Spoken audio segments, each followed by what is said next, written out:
door lock niya, yung passenger side, ayaw daw magsara.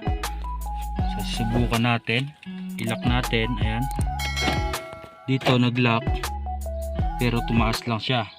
Lock natin ulit. Ayan, natin switch off, lock, compass, lock, bumabalik siya. Gawa nung ito dito sa passenger side, hindi po siya nagsasara. So titingnan natin dito ngayon sa computer kung magre-reading siya. Maingay yung blender dun sa likod, blender actuator.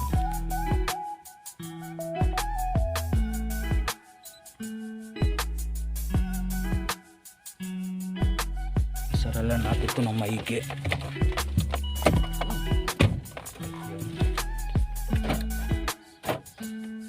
Ayan, kusa siyang bumabalik, lalak po natin.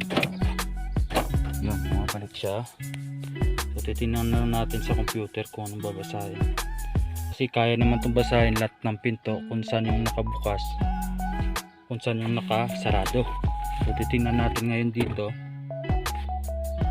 Naku, mainit. Pas tayo naman. Last, napakainit na, may unit pa. Yes, 2007. Lumang modelo na pala ito. Tapos meron dun isang complaint, yung check engine. Pag tumatakbo daw ng 80 speed, nanginginig daw yung makina. So check din natin yung check engine mamaya. Check natin dito sa computer kung anong magiging problema. Check tayo sa generic. Dito stream.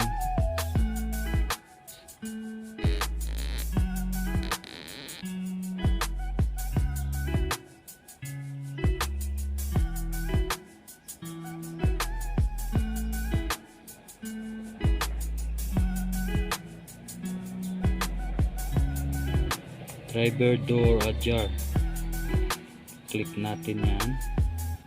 Left rear door ajar at ng may ajar, kailangan natin ma-click yan para ma-check natin kung saan yung banda yung hindi nakabukas. Makikita naman natin yan. Left to right, yan. Yun, passenger, click natin. Driver door ajar, passenger close. Yun, dito sa driver side nakabukas yung ano natin, tuan. Kahit anong sara natin, yan, bukas pa rin siya. Driver door ajar, yan, nakalagay driver door ajar switch, nakabukas. O kailangan din natin itong papalitan, saka yung sa kabila, passenger.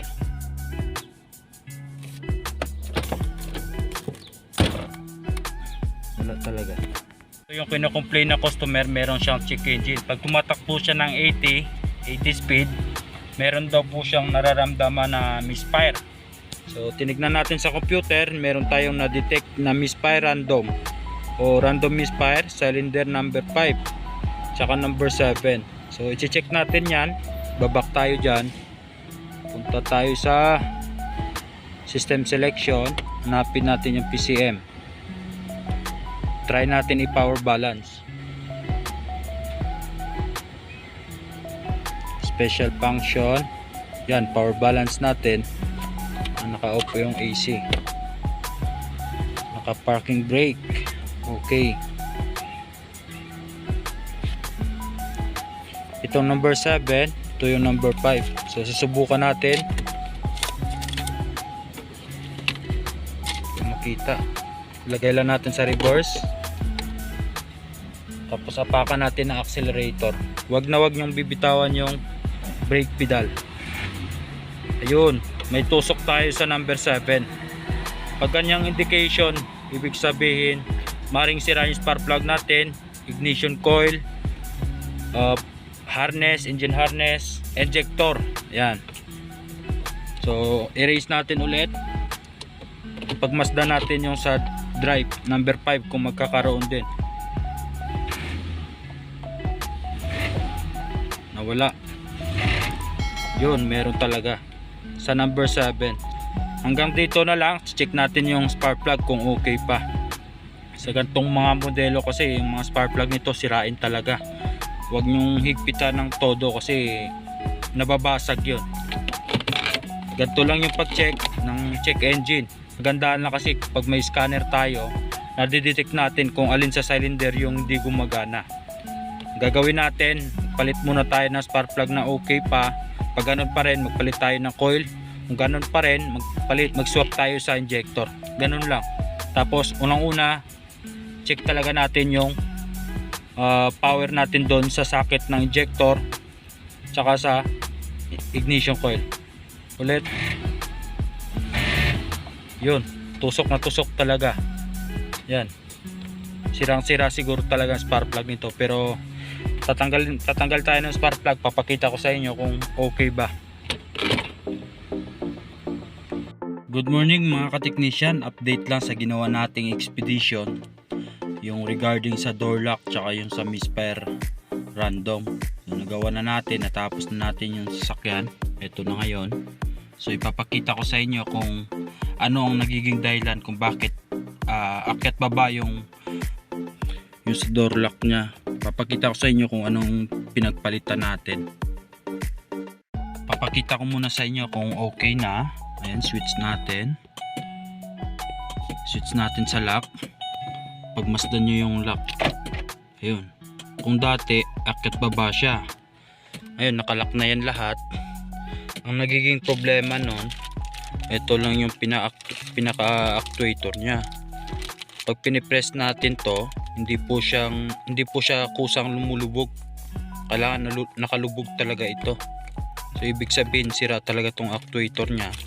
Tsaka itong mechanism sira rin.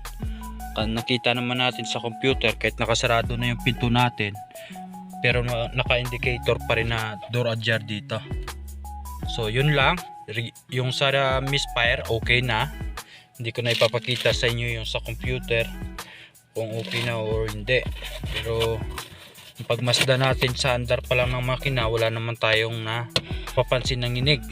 Okay na to, paparelease na lang natin. Ito yung mga parts na pinagpalitan natin. Ford talaga siya. Ayan, Ford. Saka itong isang actuator din. Ayan, Ford motor cap. So yun lang, dito na matatapos yung ating video. Salamat sa panonood hanggang sa dulo. Sharing is caring.